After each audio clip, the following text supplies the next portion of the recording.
প্রেমে কেন আসক্ত? ওরা উন্নত হয়েছে বটে, আমি মানি, কিন্তু আমার চেয়ে বেশি তো তুমি বৃদ্ধাশ্রম দেখো না। ওরা উন্নত হয়েছে বটে, আমি মানি, বাট ওরা সুখী না। এটার নাম সুখ? এক টেবিলে বসে দুইজনে খাইছে হোটেলে, স্ত্রী স্ত্রীর কাঠ পাঞ্চ করতেছে, স্বামী স্বামীর কাঠ পাঞ্চ করতেছে, যার যার বিল শেষে দিতেছে। এটার নাম কি সুখ?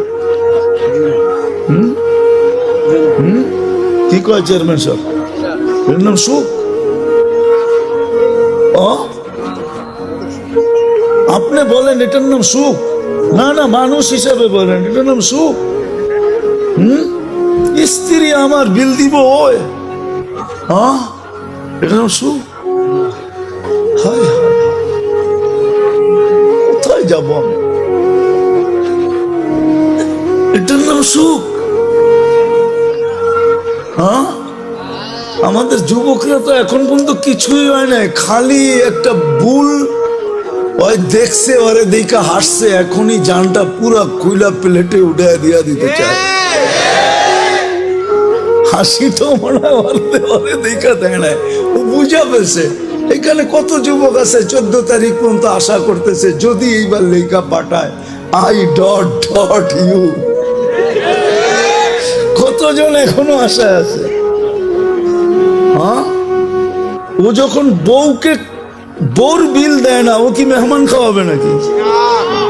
আমাদের ভিতরে যে আতিথেয়তা আছে, ওয়ার্ল্ড ফেমাস, বাংলাদেশের মতো আতিথেয়তা দুনিয়ার কোথাও নেই।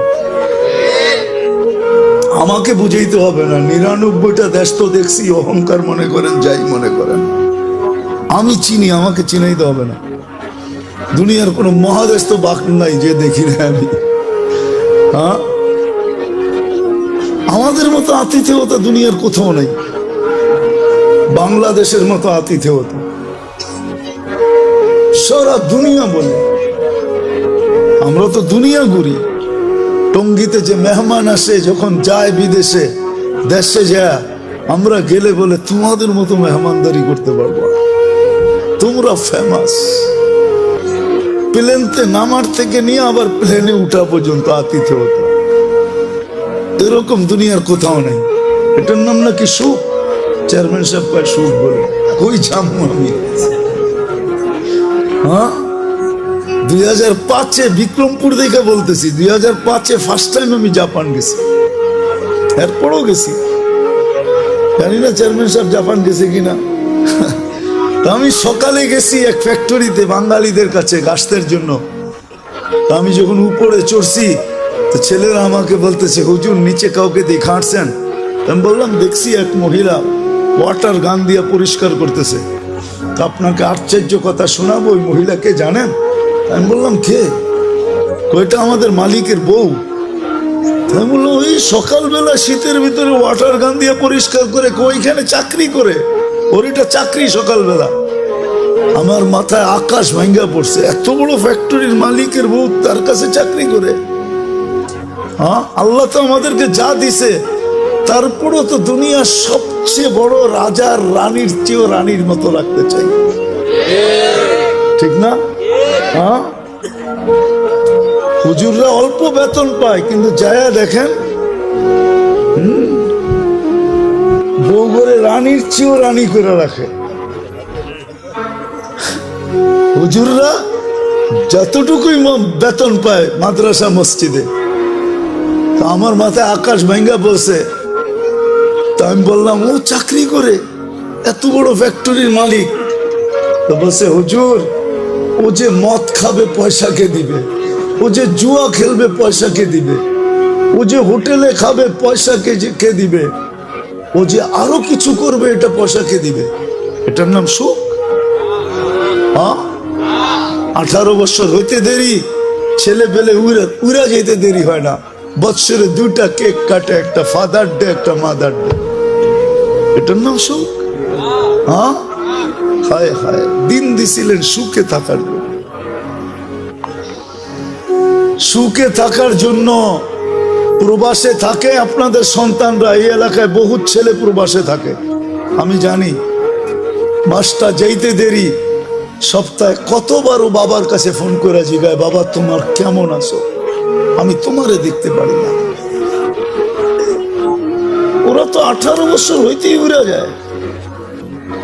18 বছর যেদিন পুরা হয় ওই দিন প্রথম কাজ হলো পুলিশ স্টেশনে যায় ওকে ইনফরমেশন করা যে আমার 18 বছর ওকে, আমি স্বাধীন। পুরা যাবে। এটার নাম সুখ। সুখ তো দিছিল এটার জন্য, দিন দিছিল এটার জন্য যে শাফি রহমতুল্লাহ আলাইহির মতো ব্যক্তি সারাদিন পরিশ্রম করে আসতেন, রাত্রে যখন বাড়িতে ফিরতেন মার পায়ে তেল মালিশ করে পাও টিপা টিপা ঘুম পড়াইতেন, মাঝে মাঝে তালু উঠায়া চুমা দিতেন। মা জিজ্ঞাসা করতো কি করি সেটা, তোমার পায়ের তালুতে চুমা দিই না, আমি তো আমার জান্নাতে চুমা দিয়া স্বাদ নিতেছি। দিন দিছিলেন এটার জন্য। মুসা আলাইহিস সালাম জিজ্ঞাসা করছে আমার জান্নাতের বন্ধুকে, বলছে কসাই। তো বলতেছে আল্লাহ আমি যেমন জিগাই জবাব এরকমই দেন। আমি জিজ্ঞেসি জান্নাতের বন্ধু, আপনি ফট করে কয়ে দিলেন কসাই। কোথায় কসাই, কোথায় আমি? আল্লাহ বলে সিদ্ধান্ত এটা। বলছে ঠিক আছে অ্যাড্রেস দেন, যায় দেখি কি আমল করে। যায় দেখে হ্যাঁ কসাই। বলছে তোর এখানে মেহমান হওয়া যাবে? কয় বিলকুল যাবে, কিন্তু শর্ত আছে, আমি দোকান বন্ধ করে বাড়িতে আগে যাব না, আগে এক জায়গায় যাব তারপরে আমার বাড়িতে যাব। তো মুসা আলাইহিস সালাম বলে চল ভাই, যেমন বলবি তেমনই। তো কাজ করে দোকান বন্ধ করে যায় এক ঝুপড়িতে ঢুকছে। খুনখুনে বৃদ্ধা যা রুটি তৈরি করছে, তরকারি তৈরি করছে। বৃদ্ধাকে বুকের উঠায়া বুকে পিঠ বুকে লাগায়া নেওলা বানায় বানায় খাওয়াইছে। সমস্ত খেদমত করে যখন পরিপাটি করে শোয়া দিছে, কয় যে এই যে পাশে আমার ঘর, চলো আমার ঘরে, তুমি আমার ঘরে মেহমান থাকবে। বলছে বুঝলাম না এই বৃদ্ধা কে? আমার মা, সকালে সেবা করে যাই, বিকালে আইসা আগে মার সেবা করি। বুঝলাম তো সেবা, কিন্তু মাকে যখন সেবা শেষ করার পরে শোয়া দিলা, মা জানি হাত উঠে কি বললো, কারে দূর পাগল মা। যখনই সেবা শেষ করি তখনই হাত উঠে বলে আল্লাহ আমার সন্তানকে মুসার জান্নাতের সঙ্গী বানায় দিও। মুসা আলাইহিস সালাম কয় জানার আর মেহমান হওয়ার দরকার নাই, বুঝা ফেলছি মা পাগল না, তুই পাগল। মা তোকে মুসার জান্নাতের সঙ্গী বানায় দিছে, আমি